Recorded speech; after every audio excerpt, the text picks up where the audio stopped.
Olá, bom dia a todos e todas que nos assistem nesta manhã de domingo. É um prazer estar com você. Eu sou o pastor Irênio Silveira Chaves e este é o programa de estudo bíblico à distância da Igreja Batista da Orla Oceânica. Estamos numa jornada de estudos bíblicos no livro de Atos dos Apóstolos. E tem sido uma bênção, porque até aqui temos avançado nesses estudos, descobrindo coisas importantes sobre a realidade do começo do cristianismo e podendo fazermos comparações com a realidade da igreja nos dias atuais. E espero que isso esteja fazendo bem para quem está acompanhando a gente, quem está fazendo essa jornada conosco. Tenho certeza que você também tem sido muito abençoado. Agora, eu queria convidar você a conhecer o material que nós temos disponibilizado para este nosso estudo. Nós temos uma apostila gratuita que está em nosso blog, você pode acessar e baixar em seu computador, imprimir, como você achar melhor. E também temos o material de apresentação da nossa aula em PowerPoint.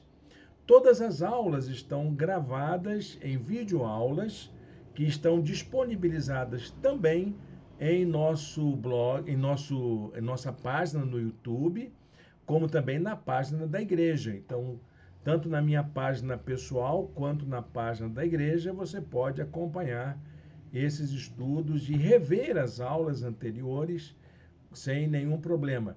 Esse material é bom para você estudar com a sua família, com a sua igreja, com o seu grupo familiar, com as pessoas do seu trabalho, da sua escola. É um momento importante da gente conhecer a videoaula e trocar ideias em grupo. É uma dica. Aproveite para colocar isso em prática no seu dia a dia. Bom, gente, sem mais demora, nós passaremos à apresentação da nossa aula de hoje. Estudos nos Atos dos Apóstolos, o povo do caminho. Essa é uma expressão que a gente descobriu que a igreja primitiva não tinha um nome, mas ela era conhecida na sociedade como os do caminho. Ou, dito de maneira muito simples, o povo do caminho, que era assim que a cultura em geral entendia o trabalho da igreja. A igreja não tinha rótulo, a igreja não tinha nome, não tinha uma denominação.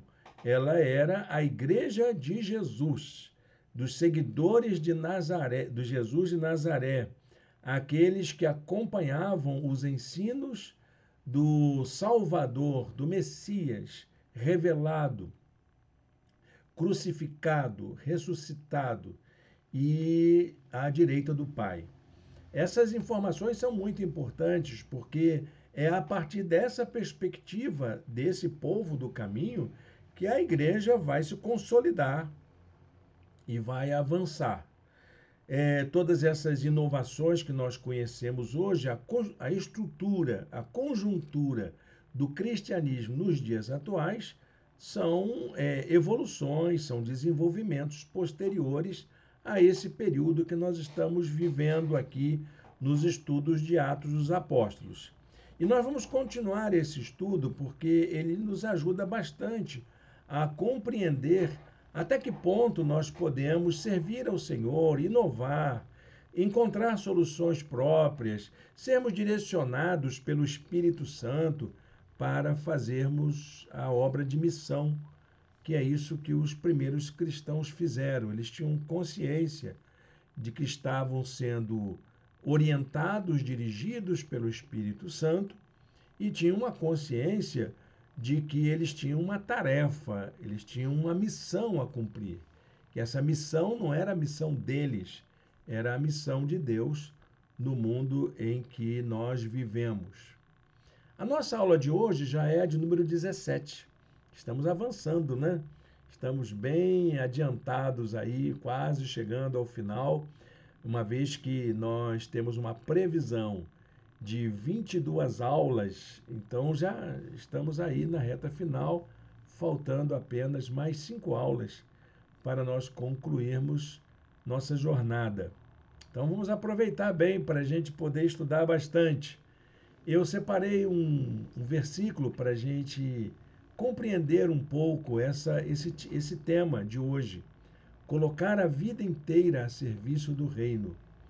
Era isso que os primeiros cristãos fizeram, os apóstolos, os missionários, todos aqueles que colocavam a sua vida a serviço do reino de Deus, eles faziam isso com convicção, com compromisso, e era exatamente com essa intenção de que a vida inteira estivesse a serviço do reino de Deus. Separei um versículo para a gente entender isso. Atos 20, verso 24. Todavia, não me importo nem considero a minha vida de valor algum para mim, mesmo se tão somente puder terminar a corrida e completar o ministério que o Senhor Jesus me confiou, de testemunhar do Evangelho da graça de Deus.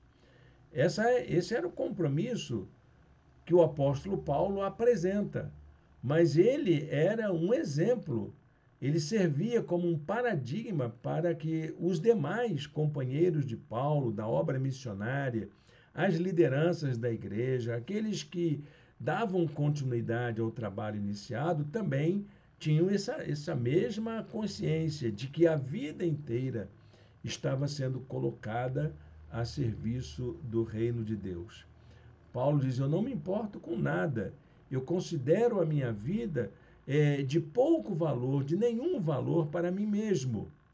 Então, contanto que eu possa colocá-la a serviço dessa graça maravilhosa, desse testemunho do Evangelho, que é esse poder de Deus para a transformação do mundo.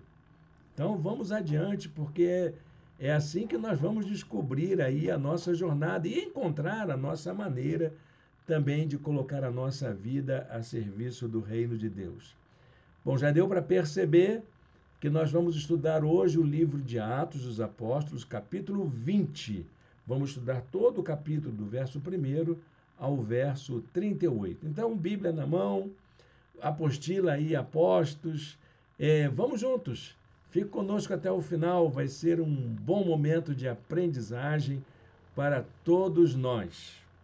Bom, gente, a gente terminou a aula passada falando sobre aquele tumulto no teatro de Éfeso, por causa dos artesãos da deusa Diana, que se sentiam prejudicados.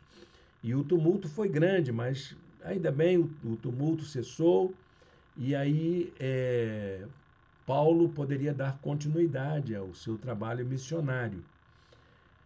E uma das coisas que nós vamos perceber logo nesse início de capítulo é que a obra missionária ela era orientada a partir das escolhas que os missionários faziam ao longo da caminhada. Porque é exatamente isso que nós vamos tentar entender na nossa aula de hoje. A nossa vida de serviço é resultado das escolhas que fazemos a respeito dos valores e das prioridades que temos. Quais são as nossas prioridades? Quais são os valores que orientam a nossa vida? E isso, então, vai orientar a nossa ação no reino de Deus também.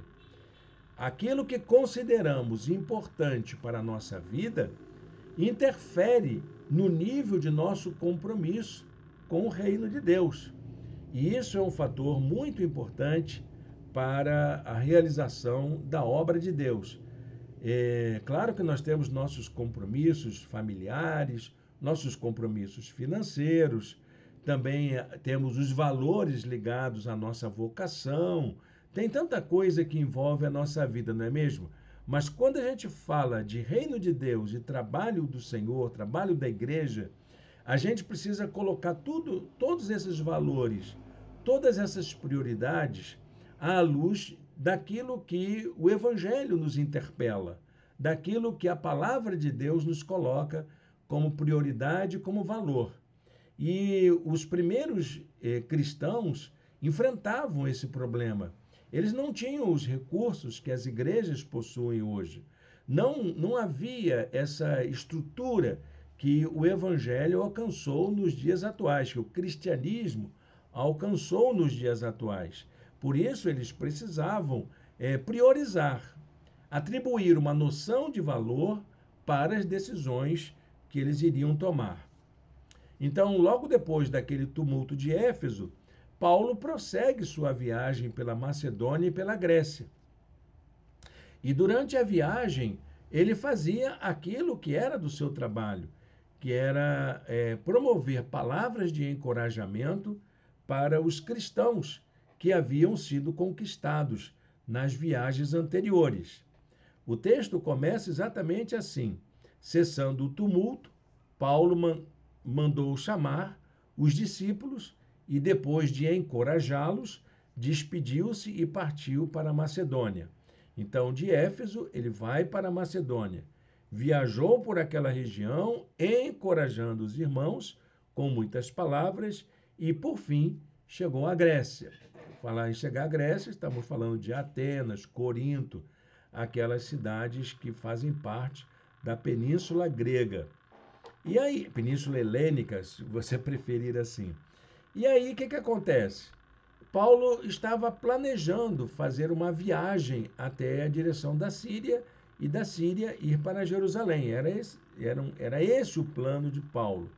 Mas aí ele teve que mudar por causa de uma conspiração dos judeus, que eles já estavam se armando para poder prender ou cometer algum ato ilícito com o apóstolo Paulo. E aí então ele decide voltar para a Macedônia, passando por Filipos e ficando ali por alguns dias. E depois dali ele vai até Troade. Então essa sequência até Troade, ela é uma sequência muito importante porque Paulo vai encontrar os irmãos. Ele não pode ir para lá, então ele vem para cá fazendo a mesma coisa. O grupo tinha crescido com outros cooperadores que acompanhavam Paulo. Nós vamos encontrar nomes como Sópatro, Aristarco, Secundo, Gaio, Timóteo, Tíquico e Trófimo. Esses não são apenas nomes de pessoas que são relacionados ali, mas há uma relação de companheirismo, de parceria, em que eles estão juntos, eles se articulam, uns vão na frente, preparam um ambiente, criam as condições para que o outro grupo depois venha. Então, era um trabalho integrado, um trabalho de companheirismo, um trabalho de equipe mesmo, em que eles se solidarizavam para poder organizar o avanço do evangelho. E em Troade, o grupo vai se reunir. Eles ficaram alguns dias, se não me engano, 5 dias em Filipos, depois mais 7 dias em Troade. E no domingo, então, eles resolvem fazer o culto normal, o culto comum. Era assim que a igreja se reunia. A igreja se reunia no primeiro dia da semana. E então eles aproveitam este dia para celebrar a comunhão, a ceia do Senhor, a Eucaristia. E eles estão juntos ali celebrando. O lugar onde a igreja estava reunida era um lugar que estava bem iluminado. A Bíblia diz que havia muitas candeias em toda a casa. E Paulo não pensou duas vezes. Ele aproveitou aquela claridade para ir falando. Ele aproveitou a reunião e foi falando até meia-noite, até bem tarde, né? E isso todo mundo sabe que é um exercício cansativo. Talvez aí nós vamos encontrar uma reunião de 5 a 6 horas seguidas, em que Paulo está aproveitando para dar orientações, fazer estudos, apresentar princípios doutrinários, estratégias, enfim, tanta coisa que Paulo tinha a dizer para aqueles irmãos. Havia muitas candeias no piso superior onde estávamos reunidos. E Paulo aproveita para poder falar um pouco mais. Só que durante esse prolongamento do culto, o que acontece? Um jovem que estava sentado na janela cochilou e caiu. o povo viu que faleceu, o rapaz morreu. Mas Paulo desceu, abraçou o corpo do jovem e ele voltou à vida. Paulo desceu, inclinou-se sobre o rapaz e o abraçou, dizendo: não fiquem alarmados, ele está vivo. Graças a Deus. Que consolo, que conforto para aquelas pessoas, né? Naquele momento, tudo que eles menos precisavam era de uma morte no meio da reunião. Eles já eram acusados de tantas coisas, haviam tantos problemas para resolver. E aí um jovem morre durante o culto, e isso seria um transtorno muito grande para a igreja nascente. Mas isso, graças a Deus, Paulo demonstra todo o seu carinho, todo o seu cuidado, dá atenção ao jovem, reintegra o jovem à comunhão e Paulo continua a falar. Fala até o amanhecer, diz a narrativa de Lucas. Lucas é o escritor do livro de Atos. Depois disso, o grupo viajou para Mileto. Dali, então, de Troade, eles vão para Mileto e Paulo toma a decisão de não voltar para Éfeso. Eu não vou mais para Éfeso, que era tudo ali pertinho, né? Pois ele queria avançar na viagem, retornar a Jerusalém antes da festa de Pentecostes. Ele tinha uma certa pressa para poder chegar em Jerusalém. Em Mileto, Paulo manda chamar os líderes da igreja de Éfeso. Então, era uma cidade próxima. E então ele faz ali na reunião com os líderes da igreja de Éfeso um discurso de despedida, deixando recomendações sobre a maneira de conduzir a igreja. Como é que foi essa reunião? Bom, esses irmãos líderes da igreja eram chamados de presbíteros. Presbíteros quer dizer ancião, na língua grega. Então, a gente entende a partir daqui que a liderança da igreja era entregue a pessoas mais experientes, a pessoas com mais vivência. Não eram pessoas novas ou neófitas, como ele vai dizer lá na carta a Timóteo. Essa tarefa será entregue às pessoas com mais vivência, com mais experiência da igreja. Por isso eles eram chamados de presbíteros, os mais antigos, os que têm sabedoria. Era exatamente essa designação da palavra presbítero. As recomendações que Paulo deu estavam vinculadas à própria forma de vida de Paulo. Ele disse: olha, eu estou falando para vocês o que eu fiz, o que eu estou fazendo, e é isso que eu espero que vocês continuem fazendo. Paulo desejava que a igreja fosse conduzida por pessoas que tivessem o mesmo nível de compromisso que ele possuía.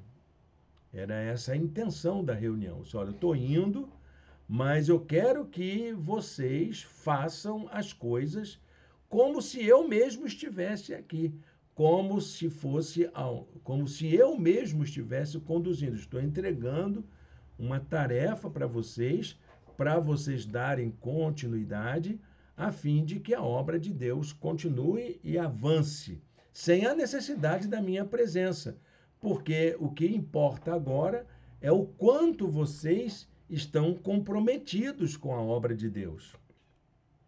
Atos 20, verso 18 diz assim: vocês sabem como vivi todo o tempo em que estive com vocês, desde o primeiro dia em que cheguei à província da Ásia.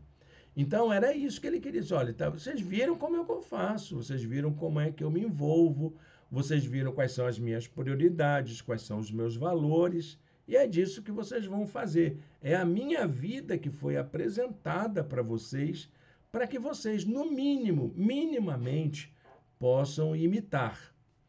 Então, no discurso que Paulo faz aos presbíteros, ele apresenta quais são as marcas de uma vida como a dele, consagrada ao reino de Deus. Vamos ver quais são essas marcas. Está ele dizendo assim: em primeiro lugar, a primeira marca é servir com humildade. Ele diz: servi ao Senhor com toda humildade e com lágrimas, sendo severamente provado pelas conspirações dos judeus. Olha, eu me submeti a isso tudo, eu fui humilhado por essa gente, mas eu fiz isso porque eu tenho consciência que é isso que eu preciso fazer. Mesmo chorando, mesmo sofrendo, eu estava consciente de que precisava ser feita essa obra. Então, o primeiro exemplo de Paulo era servir com humildade. O segundo é anunciar a mensagem do Evangelho com a vida, que era uma marca também da ação de Paulo. Vocês sabem que não deixei de pregar-lhes nada que fosse proveitoso, mas ensinei-lhes tudo publicamente e de casa em casa. Eu me envolvi, eu me entreguei a esse trabalho, eu fui incansável. Então, embora eu tenha muito conhecimento e tenha essa bagagem toda de informação, eu não desisti, eu não desanimei. Eu fiz o trabalho corpo a corpo, casa a casa, pessoa a pessoa. Falei nas praças públicas, falei também nas reuniões privadas de todos vocês. Então, esse é o meu exemplo. Colocar a vida nessa causa. Trabalhar com a vida para que o evangelho alcance sua eficácia. E em terceiro lugar, Paulo fala que ele foi uma testemunha da fé em Jesus Cristo. Por que ele fazia isso? Por causa do seu testemunho como seguidor de Jesus. Verso 20, capítulo 20, verso 21. Testifiquei, tanto a judeus como a gregos, que eles precisam converter-se a Deus com arrependimento e fé em nosso Senhor Jesus. Vejam que Paulo está falando da vida dele, do que ele fez. E ele espera que os presbíteros da igreja, que os pastores da igreja, que os líderes da igreja façam o mesmo. Uma mensagem viva para as lideranças da igreja de hoje. Se envolvam, façam mais, deem sua vida pela causa. É isso que Paulo faria se estivesse em nosso lugar hoje, nos dias atuais. Paulo tinha consciência de que sua vida era conduzida pelo Espírito Santo e que por essa razão era integralmente consagrada ao serviço do reino de Deus sem medir consequências. Olha o que diz a palavra de Deus em Atos 20 e 22. Agora, compelido pelo Espírito, estou indo para Jerusalém sem saber o que me acontecerá ali. Eu estou sendo direcionado pelo Espírito Santo. Corro riscos, mas é o Espírito que está me enviando. Eu sei que é difícil para todo mundo entender, mas é isso que o Espírito está me conduzindo a fazer. Olha, gente, uma outra característica importante que Paulo enfatiza. Embora ele já tivesse a consciência de que a vida dele estava consagrada, ele também tinha a consciência de que todas as ações dele eram orientadas pelo Espírito Santo. Uma pergunta: o que deve orientar a vida comprometida com o reino de Deus? O que um pastor, uma liderança, uma pessoa que trabalha na igreja precisa estar preocupada? Ela precisa estar comprometida com o quê?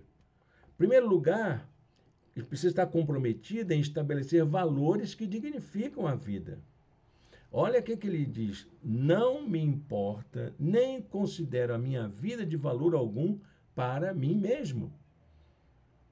Olha que coisa importante. Qual é o maior valor para o apóstolo Paulo? É o fato de que ele precisa estar servindo a valores maiores do que aqueles que são egoístas à sua vontade, à sua vaidade, aos seus interesses particulares. E ele vai, então, afirmar que os valores que dignificam a vida, esses são os valores maiores que orientam a prática pastoral. Em segundo lugar, há também o compromisso de servir integralmente em um ministério. Note que Paulo podia fazer tanta coisa, mas ele estava empenhado à tarefa que ele tinha consciência que era dele. Ele tinha um ministério para exercer. E ele diz que o valor que ele tinha era tão somente poder terminar a corrida e completar o ministério que o Senhor Jesus me confiou. Ele tinha um ministério, o ministério apostólico de Paulo era muito importante e ele tinha consciência de que esse ministério foi dado pelo Senhor e ele precisaria dar conta da sua tarefa. E em terceiro lugar, um outro valor importante para a vida pastoral é viver como uma testemunha fiel, ser achado fiel, ser realmente um cumpridor fidedigno das coisas que o Senhor nos confiou, que entregou a nós para fazermos. Ele diz de testemunhar do Evangelho da graça de Deus. Atos 20, 24, que é o texto que nós lemos no começo, né? Esse texto importante que fala sobre a consagração do apóstolo Paulo. Em nada tenho a minha vida por preciosa, contanto que eu cumpra com alegria o ministério que recebi do Senhor, de testemunhar do evangelho da graça de Deus. Isso é o resumo da nossa vida. É tudo aquilo que o Senhor espera de cada um de nós. Então, no seu discurso de despedida, Paulo indicou as principais preocupações que os presbíteros consagrados, comprometidos, pessoas envolvidas com a obra de Deus, pessoas que estavam ali consagrando toda a sua vida a serviço do reino, deveriam ter como cuidado da igreja.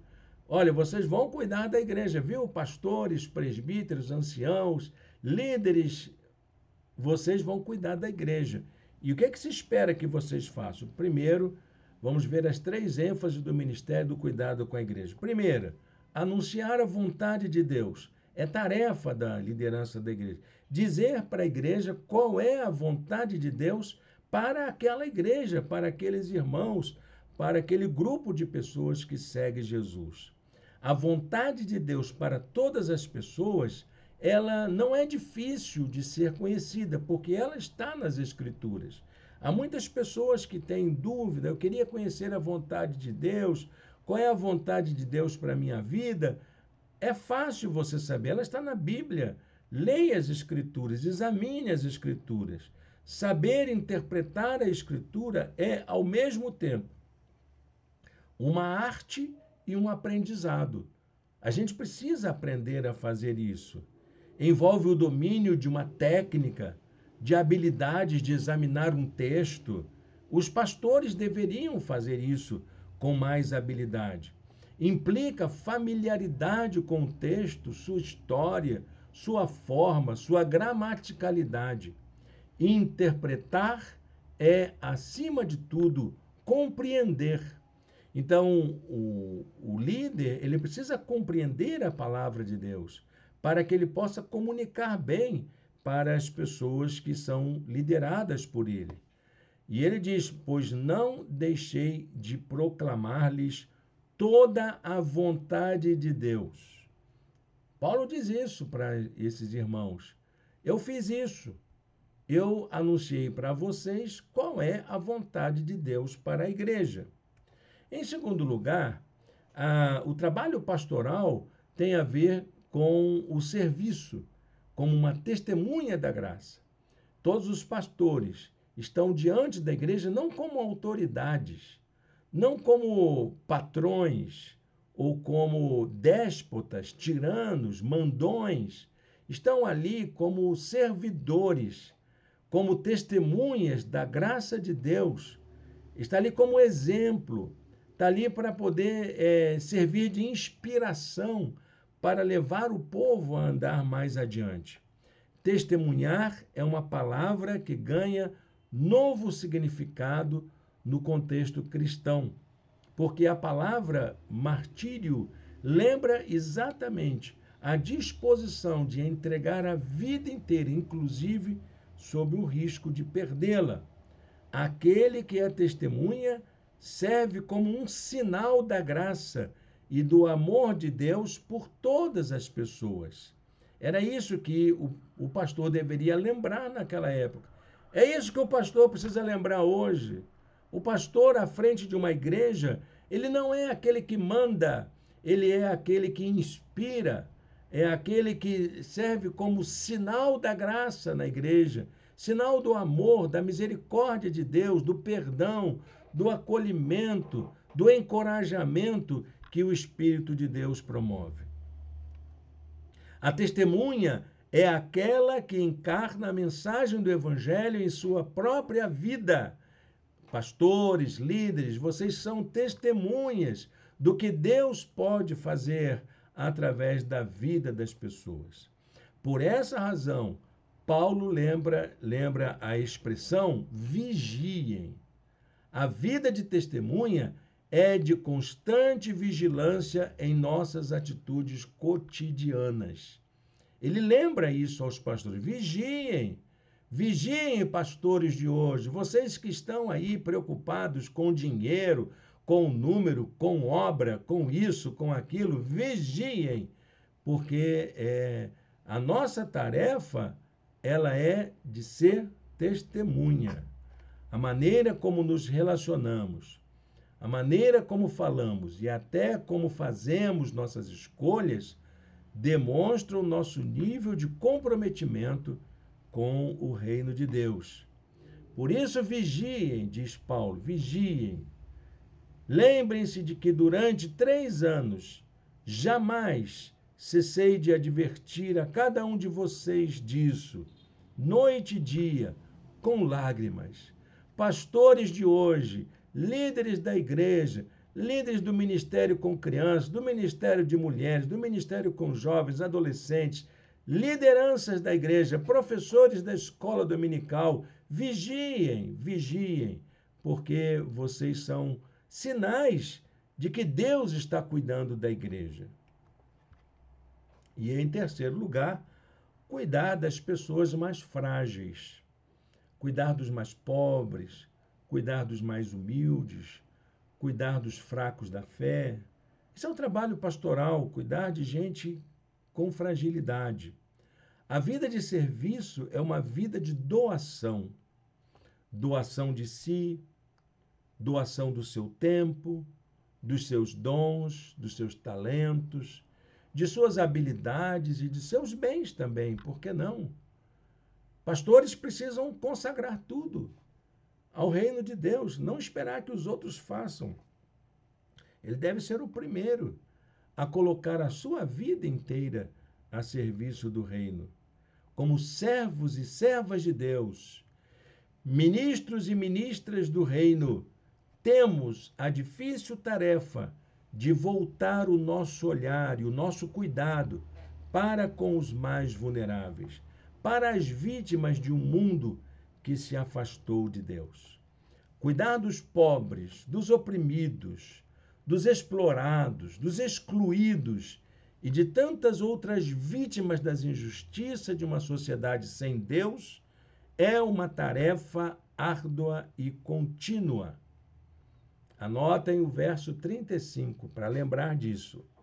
Em tudo o que fiz, mostrei-lhes que, mediante trabalho árduo, devemos ajudar os fracos, lembrando as palavras do próprio Senhor Jesus que disse: há maior felicidade em dar do que em receber. Olha bem, gente, esse finalzinho do verso 35 não é para você colocar lá no envelope do dízimo para que os crentes façam isso. É para você, pastor, para você, líder, para você, pastora, para você, ministra da obra de Deus. É a maior felicidade em você entregar a sua vida para o reino de Deus do que receber qualquer favor. É isso que o texto está dizendo. Ele não está dizendo para você pegar essa frasezinha e colocar lá no envelope de contribuição dos irmãos e intimidá-los a entregar as suas ofertas para que você possa usar. Muito pelo contrário. Essa palavra é para você, viu, meu irmão, minha irmã, para colocar a sua vida a serviço do reino de Deus. Bom, gente, para terminar nossa palavra aqui, essa reunião com os líderes, ela termina de uma maneira fantástica. Termina com uma oração. Paulo chama os irmãos para orarem. E ele se ajoelha com os irmãos, se despede, abraça. É uma reunião singela, uma reunião emotiva, né? Porque Paulo está falando de coisas aqui que dificilmente ele falaria em outra circunstância. Porque ele está dizendo para a igreja de Éfeso que aquela missão que ele estava confiando aos presbíteros era algo que dizia respeito aos propósitos de Deus para a sua obra no mundo. Eu anotei aqui um parágrafo para a gente pensar sobre isso. Paulo encerra seu discurso de despedida com uma palavra de consolo e de encorajamento. Se você olhar a lição de hoje, você vai ver que essa é a tônica desde o começo. Ele passa pelas cidades, ele está fazendo o rescaldo, né, daquilo que ele conquistou, ele está encerrando a terceira viagem missionária. E ele tem como propósito colocar a vida a serviço do reino de Deus. Isso não é uma tarefa fácil. Ele queria que as pessoas pudessem perceber como ele fazia isso, como que ele se envolvia. Colocar a vida a serviço do reino de Deus envolve riscos. Os presbíteros sabiam bem disso, eles foram treinados dentro desse aspecto, eles foram informados sobre os riscos que eles possuíam. Eles sabiam o que poderia acontecer com Paulo em Jerusalém, por exemplo. Sabia que Paulo estava indo com uma viagem sem volta, que eles não iriam mais se ver, que talvez fosse a última oportunidade que eles teriam de ver o apóstolo Paulo. Por isso, eles se colocaram em oração, junto com Paulo, de joelhos, com gestos afetuosos e de carinho. Se olhar Atos 20, 36 e 37, fala que eles se ajoelham, oram e se abraçam. Eles se despedem. Eles sabiam que aquela poderia ser a última vez que estariam juntos. A obra de Deus é uma obra difícil de ser realizada. Há riscos, sim, gente, mas é preciso que a gente esteja preparado para colocar a nossa vida a serviço do reino. Verso 32 é o que eu gostaria de deixar para vocês agora. A oração de Paulo foi a seguinte: agora eu os entrego a Deus e à palavra da sua graça, que pode edificá-los e dar-lhes herança entre todos os que são santificados. Que oração bonita, né? Estou consagrando vocês a Deus, viu, pastores, pastoras, líderes, ministros, ministras. Estou consagrando a vida de vocês a Deus, porque é isso. Essa palavra de poder que o Senhor entregou a nós é para ser levada com muita seriedade, com muita firmeza, com muito cuidado, com muita santificação. Precisamos estar conscientes disso. Bom, gente, depois de uma colocação como essa, o que a gente precisa fazer? A gente precisa orar.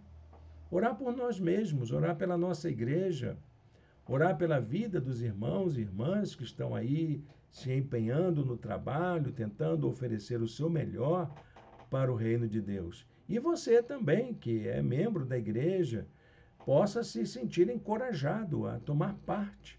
Você não precisa de um cargo para poder servir como testemunha na igreja de Jesus. Você é alguém importante dentro desse projeto de Deus. E você que talvez não tenha ainda assumido um compromisso, está afastado da igreja ou não é evangélico, olha, o Senhor está chamando, o Espírito Santo, ele está convocando a cada um, ele reivindica a cada um para poder ser sua testemunha na sua obra.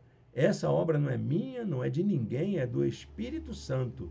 É Ele que nos convoca, que nos inquieta para podermos fazer a sua obra. Feche seus olhos, fale com Deus nesta hora. Senhor Deus, eterno Pai, muito obrigado, ó Deus, por esta aula nesta manhã. Muito obrigado pelo ensinamento da Tua palavra e que essa palavra, Deus, encontre ressonância na nossa vida para que nós possamos, ó Deus, firmar compromissos sólidos com o Teu reino, com a Tua obra, servirmos ao Senhor como Suas testemunhas, cuidando dos mais fracos, dos mais frágeis, dos mais vulneráveis, servindo como pessoas usadas pelo Teu Espírito Santo num tempo como esse em que nós vivemos. Nós te agradecemos e bendizemos o Teu nome, em nome de Jesus. Amém. Bem, meus irmãos, estamos chegando assim ao final da nossa aula de hoje. E eu queria deixar um convite para você conhecer a nossa igreja.